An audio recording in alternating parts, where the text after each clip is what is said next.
Nuestro problema base estaba definido sobre un dominio rectangular, lo cual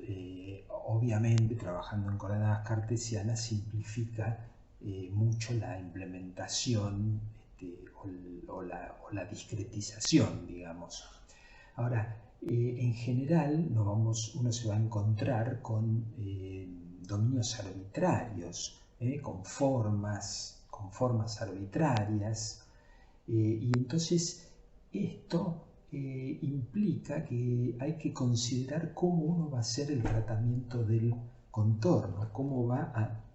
discretizar ese contorno. Entonces acá vamos a ver algunas distintas alternativas de cómo es posible encarar este problema.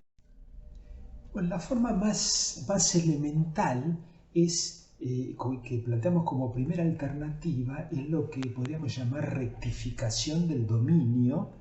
y esto se ilustra en esta figura donde hemos representado a la derecha parte del contorno sobre la grilla de discretización y entonces representando al contorno a través de ese borde, digamos, de tipo escalonado que va siguiendo obviamente lados de la grilla, con lo cual el dominio estaría enteramente representado por límites de la grilla. La implementación computacional de un dominio de este tipo, en principio a los fines de la implementación de las ecuaciones en diferencia, solo necesita de una cierta lógica de programación para tener en cuenta dónde empieza y dónde termina el dominio en cada fila o en cada columna. En todo caso, pueden surgir algunas dudas respecto de la implementación de condiciones de borde, no tanto las de Dirichlet, sino las de tipo Neumann, porque obviamente acá estamos produciendo algunos cambios significativos en la orientación local del dominio, de modo que, por ejemplo, una condición de borde de derivada normal empieza a tener otras connotaciones, o en todo caso puede generar algunos efectos locales no deseados. Eso en definitiva implica que un tratamiento así requeriría entonces de una malla lo suficientemente fina como para que esos efectos locales que producen los escalones no sean muy significativos y no se propaguen demasiado hacia el interior del dominio. Una segunda alternativa consistiría en utilizar lo que podríamos llamar una molécula no rectangular en las adyacencias de un contorno, tal como se ilustra en el esquema de allí abajo. Por simplicidad, estamos pensando que los pasos en ambas direcciones X e Y son iguales, los llamamos H, y entonces lo que está hecho acá es un planteo general pensando en una molécula de cálculo que podría tener, digamos, acortado cualquiera de sus cuatro lados. Entonces ese factor de contracción lo estamos llamando S, con S norte, S este, S sur, S oeste, con la W. Obviamente menores o iguales a 1. En ese caso, fácil ver que la ecuación en diferencia se puede expresar de la forma como tenemos aquí en el primer renglón, donde los factores beta están expresados en términos de esos coeficientes S, de la forma como se indica más abajo, con esa relación entre ellos, el beta O, el beta 0, digamos, en el centro es suma de los otros. Si en particular nos enfocamos en la situación indicada en la figura, podríamos pensar que el Sn y el Sw valen 1 y el SE y el SS sean probablemente menores que 1. Y entonces de esta forma localizamos mejor el borde y entonces podemos seguir mejor su forma sin rectificarlo. Bueno, más que sin rectificarlos, debería decir sin escalonarlos. Entonces, porque esto nos permite de alguna manera, aunque estemos discretizando, la orientación de ese segmento, en todo caso, que une dos nodos, ya va a estar mucho más alineada con el contorno. Entonces se producen menos contradicciones como las que producía el escalón. En ese sentido podríamos pensar que digamos, igualdad de pasos de discretización, esto debería tener una precisión algo mayor. La tercera alternativa es la de las coordenadas adaptadas al contorno. Entonces aquí la idea es plantear una grilla de cálculo ya no cartesiana, sino que como su nombre lo indica, el método, sino que esté, digamos, adaptada para representar de la mejor manera posible el contorno de nuestro dominio, lo cual condiciona, obviamente, toda la representación dentro del dominio de ese sistema de coordenadas. En la figura de la derecha representamos un caso particular muy simple, que es aquel en el cual existe un contorno externo y uno interno de forma elíptica. En consecuencia, acá uno puede usar un sistema de coordenadas que, se llama sistema de coordenadas elípticas, justamente porque son las líneas de nivel o de igual valor, digamos, son elipses en una dirección y en el otro son esas curvas normales, digamos, ¿no? Pero es un caso simple, pero esto lo podemos pensar en cualquier otra configuración mucho más deformada, pero que siempre lo que vamos a tener entonces es un sistema de coordenadas curvilíneas que pueden ser ortogonales o no. En un caso de un dominio de forma arbitraria,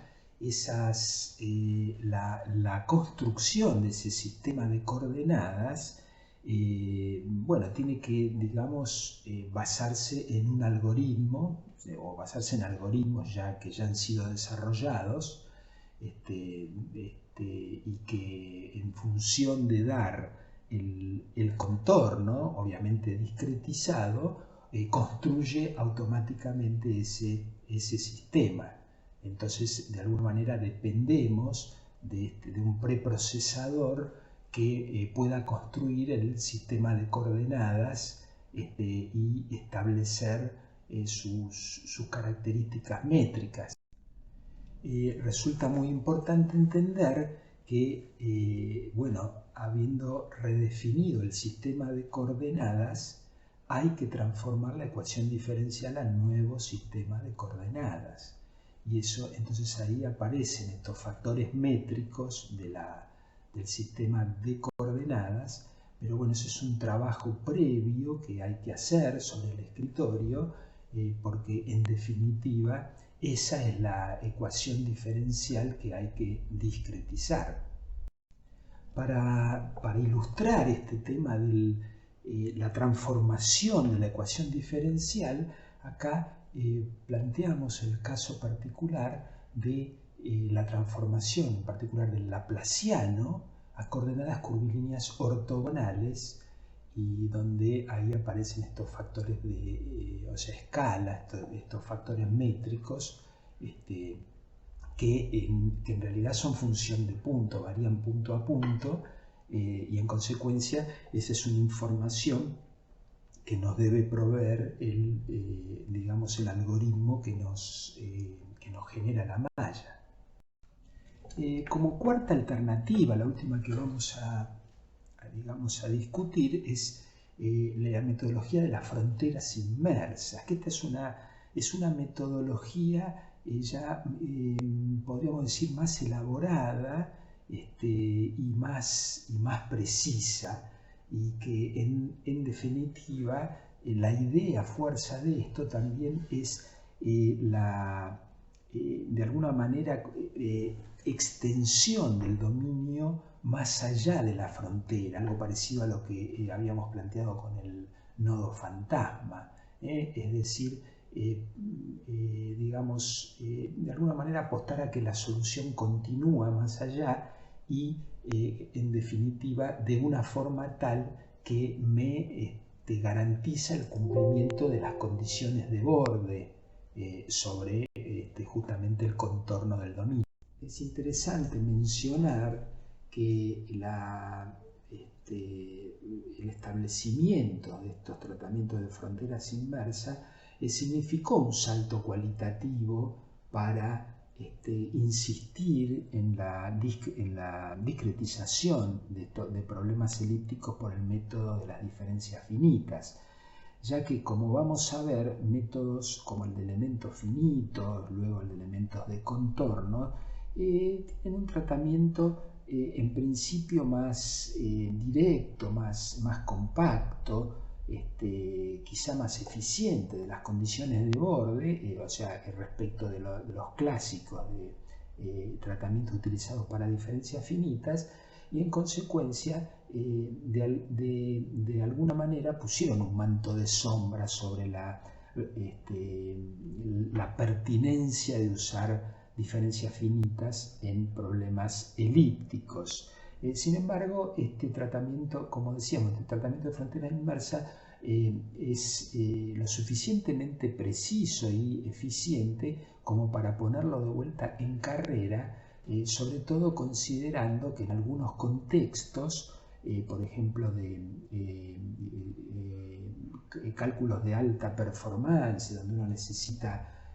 muchísima cantidad de nodos, y eso hay que hacerlo digamos, a través de interfaces gráficas. Bueno, ahí se ha encontrado que puede resultar más eficiente desde el punto de vista computacional trabajar digamos, en diferencias finitas y no en esos métodos alternativos. Así que bueno, ahí hay una competencia de ida y vuelta que muestra que nunca nada está muerto del todo, sino que por eso que lo mejor es tener disponibilidad de distintas técnicas y utilizar la que es más adecuada para el problema en cuestión. Bueno, los tratamientos de fronteras inmersas se han clasificado en lo que se llama el forzado continuo y el forzado discreto. Presentamos acá una muy breve discusión sobre un forzado discreto, que es lo que se llama la celda fantasma, donde la idea es efectuar, o sea, construir una interpolación bilineal de U sobre una celda, una de las celdas inmersas, es decir, una de las celdas que está tocando el contorno, tal como se esquematiza en la figura de la derecha. Tenemos la celda F1, F3, F2G, y ahí, bueno, hay 4 coeficientes, y entonces ahí la interpolación la podemos hacer utilizando los valores nodales de F1, F2, F3, y necesitamos uno más que represente la condición de borde, para lo cual ahí se han identificado los puntos P1 y P2, donde el contorno corta bordes de la grilla. B1 es el punto intermedio justamente, y B2 es un punto que surge de proyectar el nodo G sobre el contorno, llevando la normal, ¿no? Entonces la interpolación se efectúa, además de utilizando los nodos F1, F2, F3, utilizando ya sea B1 o B2, donde, por ejemplo, conocemos los valores, digamos, el valor de provisto por la condición de borde, por ejemplo, de Dirichlet. Entonces, una vez que tenemos la función interpolante, ahí podemos determinar cuál es el valor de G en función de los otros Y entonces podemos proceder con el cálculo en diferencias finitas como si la grilla realmente continuara hasta G, que está más allá de la frontera.